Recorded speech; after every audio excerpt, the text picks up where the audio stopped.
Olá, meu amigo, minha amiga.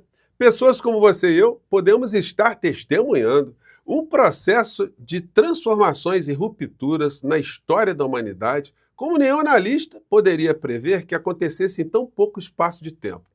A principal nação que está no foco dessas questões todas são os Estados Unidos da América, ali comandada pela figura de Donald Trump, que tem em países afora uma série de seguidores, uma série de admiradores, uma série de personagens que funcionam mais como membros de uma seita. Aqui no Brasil, talvez seja a mais numerosa. E onde estão essas criaturas todas quando nós estamos vendo agora o dólar dar uma disparada aqui no Brasil, em quase todas as partes do mundo? Onde estão essas figuras para defender uma América grande novamente? E o interesse da nossa nação? Estão todos agora escondidinhos, né? Ninguém está falando absolutamente nada. Todo mundo pegou aquele bonezinho, vamos fazer a América grande novamente? Todos esconderam. E os que estão lá fora tentando uma vassalagem adicional, esses estão perdidos. Estão vendo que as suas pautas internas aqui também ficaram explodidas. Vou conversar com vocês sobre esses últimos acontecimentos, sobre o que está acontecendo no mundo, como é que isso pode afetar a nossa realidade aqui. E também vamos lembrar o que está acontecendo com essa gente toda que está na fila rumo a Papuda, Bangu 8 ou a Colmeia. Antes de entrarmos nos temas, quero convidar você que está chegando nesse instante ao nosso portal, e ainda não é inscrito, para que, em primeiro lugar, você se inscreva aqui conosco e venha se somar aos mais de 1 milhão de amigos e amigas que já fazem parte aqui do nosso portal. Participe aqui do nosso portal, mande seu comentário, dê seu joinha e, se puder, venha também para o nosso clube de membros. Você que é muito bem-vindo e muito bem-vindo.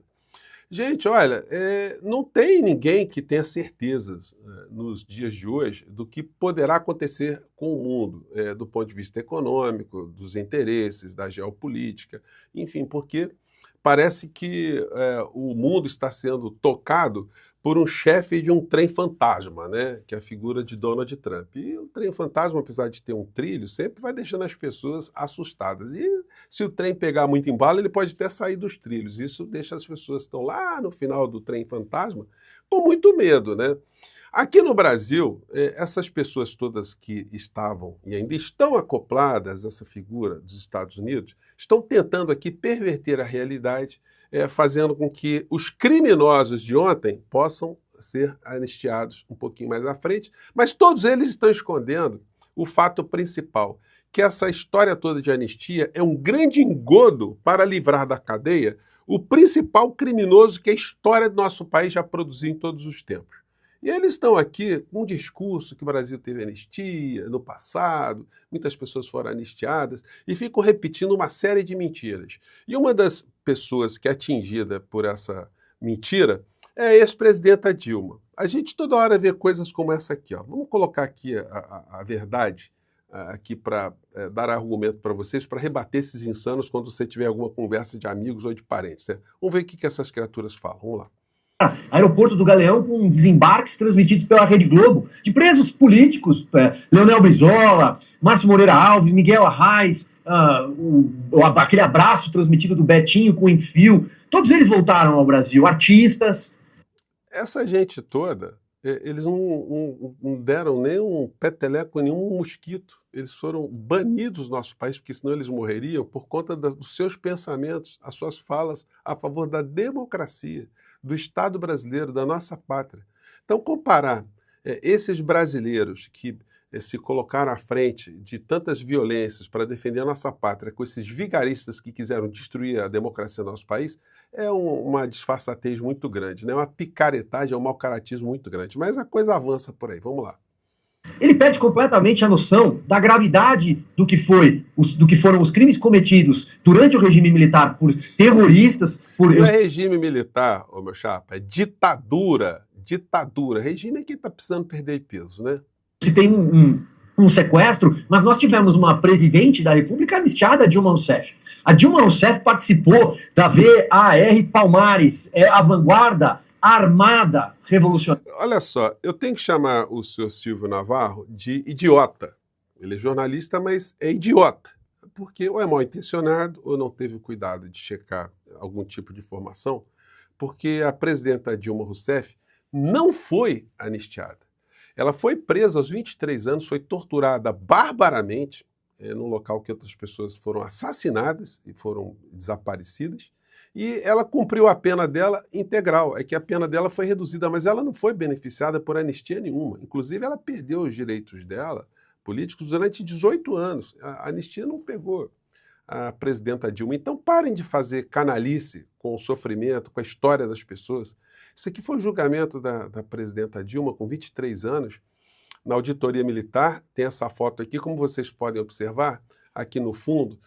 Os militares da auditoria militar, quando eles viram que a fotografia ia ser feita, né, eles esconderam o rosto, de vergonha, né, de estarem ali. Uma moça que já tinha passado por todo tipo de sofrimento, de tortura, está ali sendo julgada, né? Então a gente tem que relembrar isso, porque esses canalhas não têm limites. Eles estão agora com essa luta pela anistia. A gente vê um Nicolas Ferreira da vida, vê a Michele Bolsonaro falando de anistia. Essa gente não sabe do que eles estão falando. Eles estão tentando essa ilusão toda para salvar o criminoso mor da nação, o senhor Jair Messias Bolsonaro, né? Mas não vão conseguir, não, né? Infelizmente, algumas criaturas que eclodiram com esse esgoto bolsonarista, eles merecem um tratamento mais duro. Hoje, na coluna do Reinaldo Azevedo, ele lembra que todo mundo que acompanha o nosso canal e outros canais também, né, progressistas, estão revoltados com essa figura aqui, o senhor Gilvan da Federal, figura bizarra, né, um agente da Polícia Rodoviária Federal, que se elegeu deputado federal, que fica andando com a bandeira colada ali no ombro, para cima e para baixo. E a coluna do Reinaldo tem esse título: Caçem e processem. Deputado quer Lula morto e tenta impedir meio de defesa. Gente, é uma coisa tão absurda eles quererem tirar da segurança de Lula qualquer tipo de armamento para proteger a segurança do presidente. Evidentemente, isso é inconstitucional, isso não passa, mas mostra a palhaçada, a demência, o crime que essa gente está tentando fazer contra o nosso país, ainda nesse período que, ao mesmo tempo, eles querem anistia. Eles querem praticar a violência, querem colocar a vida do presidente da República sob risco, e aí depois eles querem também anistia, porque os outros são inofensivos, eles ficam fomentando esse discurso de violência, e aí, enfim.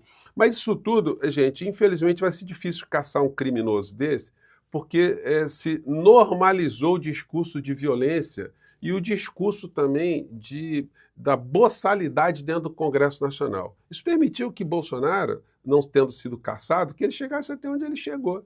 Agora, não pensem vocês que isso é uma coisa inocente, não, porque os grandes veículos de comunicação que poderiam colocar todos esses fatos para a reprovação da sociedade, até para educar a sociedade, eles ficam silentes, eles ficam omissos, porque manter esse esgoto no espaço político aqui no nosso país é funcional para os interesses econômicos desses grupos. Porque na medida que eles nos estressam, que eles nos atraem para as pautas deles, para rebater, para tentar educar, fazer o contraponto no sistema político aqui do nosso país, todos os interesses econômicos dos grandes grupos econômicos vão passando, né? Eles vão se mantendo, eles ficam intocados. Como acontece aqui no Brasil, acontece em outras partes do mundo.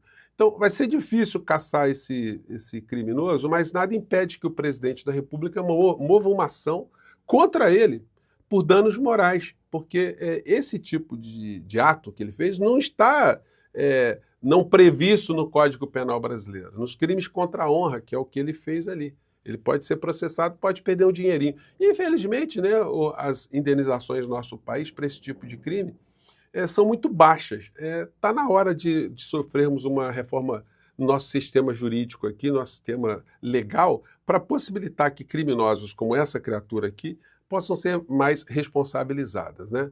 Enfim, vamos ver o que vai dar essa história, se isso vai ganhar mais alguma projeção. Não? Pelo menos o presidente Lula tem que processar e parece que vai processar, através da Advocacia Geral da União, que é a responsável de proteger os interesses da pessoa, da instituição Presidência da República. Bom, bancada da bala planeja arquivar PEC da segurança de Lula. Vejam como essa gente tem má fé.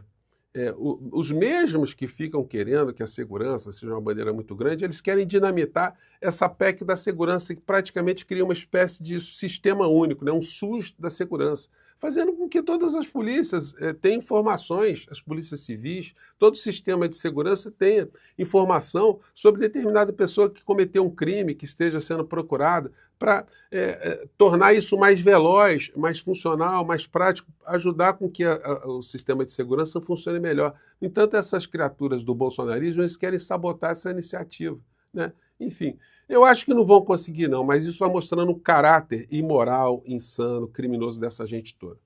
Daí a gente chega aqui nas questões internacionais que estão aí sendo bombardeadas nos noticiários. Estados Unidos ordenam que imigrantes com permissão de residência temporária deixem o país. Gente, a sociedade norte-americana está fraturada, eles estão numa corrosão profunda, eles estão ali se drogando, eles estão se matando, eles estão ficando empobrecidos nas últimas décadas e eles precisam sempre arrumar inimigos, né? Normalmente os Estados Unidos fazem guerras, o que é uma coisa que atrai atenção, mobiliza, faz uma comoção, uma unidade da população e sem perceber que eles também estão sendo lesados, eles acabam absorvendo ou suportando maiores sacrifícios porque tem esses inimigos, vão mexendo com a pátria, com a bandeira dos Estados Unidos. Donald Trump está criando mais tumultos, né, fora das guerras, está criando uma situação que não deixa de ser uma guerra, mas uma guerra no plano comercial, que vai estressar muito o seu próprio povo, como já está estressado. Os americanos estão indo às compras, estão estocando alimento, aquela coisa de filme de zumbi, né? E alguns que estão lá fora podem estar recebendo, alguns brasileiros, a cartinha para se mandarem de lá, porque são criaturas indesejáveis por lá. Bom, agora é a nossa vez de passar a perna na China, diz Trump. Pequim fala em bullying. O Trump está elegendo a China como seu principal inimigo, como uma espécie de bode expiatório dos seus problemas internos. E quando ele fala isso, que agora é a nossa vez de passar a perna na China, ele simplesmente demonstra uma ignorância, uma arrogância histórica muito grande, uma arrogância de caráter mesmo. Porque se tem um país que se somou a outros países para ferrar a China na história da humanidade, foram os Estados Unidos. Na Primeira e na Segunda Guerra do Ópio, que a China estava escrava ali do vício, de drogas que eram traficadas legalmente pela Inglaterra. Vejam só, gente. E depois, quando o povo chinês, o governo chinês, repeliu esse tipo de importação que eles faziam, ou de exportação de drogas, de ópio para lá, houve uma guerra e os Estados Unidos se colocou ao lado da Inglaterra e depois foi beneficiada com alguns portos também, controle de alguns portos naquela região ali. Então, se tem um país que foi espoliado, foi vítima de agressões e que sofreu, que levou pernada, foram os chineses, né? Foi a China e os chineses. E hoje eles estão ali viraram uma grande potência por conta de um processo todo de transformações, revoluções impressionante. China retalia mais uma vez e anuncia tarifas de 84% sobre produtos dos Estados Unidos. Olha só, gente, a China tem coisas muito interessantes, né, que dificultam aí sanções. É o país que tem o maior volume de reservas em dólar no planeta. Eles têm 3.241 bilhões de dólares. Então, eles têm investimentos em várias partes do mundo, eles têm investimentos diversificados. Então, é uma nação também que tem um colchão muito grande para suportar uma série de situações. E, mais do que isso, eles têm um sistema político que não é o mesmo dos Estados Unidos. Nos Estados Unidos, se Trump continuar fazendo muita besteira, ele cai, ele vai para o ralo. Ele pode sofrer consequências ali muito severas junto com os grupos políticos e econômicos que estão com ele. O povo pode se manifestar de maneira muito contundente. Isso não acontece na China, que tem uma estabilidade, porque muita gente fala, o Xi Jinping é o ditador. Olha só, o Xi Jinping ele é eleito pelo Partido Comunista Chinês, por mais de, sei lá, centenas de líderes partidários, líderes de movimentos ali, que colocam a figura deles, do presidente deles nessa condição. Então, existe uma estabilidade e o povo lá consegue ser mais informado pelos veículos de comunicação lá na China, a suportar e convocado a suportar situações de uma maneira que nos Estados Unidos não se suportaria. Então, existe sim uma situação muito imperativa, como a gente viu no período da pandemia. Olha, eles dizem lá, tal cidade vai ser bloqueada, não vai entrar ninguém, não vai sair ninguém, o vírus não vai sair, e pronto, acabou. O povo tem que se submeter àquilo. Então, sem querer justificar uma situação ou outra, fato é o seguinte, nesse tipo de conflito, quem que você acha que tem mais condição de segurar a onda por muito mais tempo. Então, olha, gente, tá aí os analistas aí vão ter que se debruçar sobre essas questões. Conversei com vocês também que o Banco Popular da China já fez uma aliança histórica com outros países da Ásia. Então, nós vamos ter solavancos por todos os lados. Agora, aqui na Argentina a coisa está muito pior, viu, gente? O dólar lá deu uma disparada muito superior ao dólar aqui. Onde é que está Milei no meio dessa história toda? Onde é que estão aí os amantes de Donald Trump? Quem é que defende agora o que está se fazendo lá? Onde é que está o bolsonarismo aqui? Bom, estão preocupados agora com cadeia, né? Ninguém está falando do aumento do dólar, não. Está todo mundo caladinho. Bom, mais tarde eu volto. Mande seu comentário aqui para o nosso portal, tá legal?